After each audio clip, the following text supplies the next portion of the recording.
இவனுங்கெல்லாம் local cricket ஆனவளையா 2010ல south Africa போனா என் தலைவன் என்ன பிச்சுன்னு தெரியாது ஏதும் தெரியாது. மும்பையும் திணறான், ஆர்சிபியும் திணறான். ஃபர்ஸ்ட் மேட்ச் யாரு தெரியுமா? New Zealand team, central district full டீமை கூட்டு வரான். புரியுதுங்களா? அடிக்கிறான் அங்கேயே முடிச்சுட்டு அடுத்த மேட்ச் யாரு தெரியுமா? வயாபா ஜெயவர்தனே ஸ்ரீலங்கா டீம் கூட்டு வரான். இதெல்லாம் டோர்னமெண்ட் டீம், CL T20.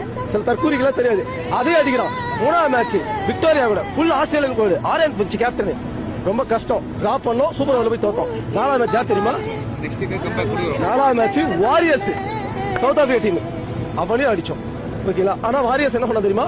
ஏமன்ல நான் தான் ஜெயிப்பிட்டு உண்மையிலே போயிட்டு டஃபான டீம் சவுத் ஆஸ்திரேலியா ஜெயிச்சுட்டு திரும்ப வந்து ஃபைனல் நிக்கிறாங்கல்ல.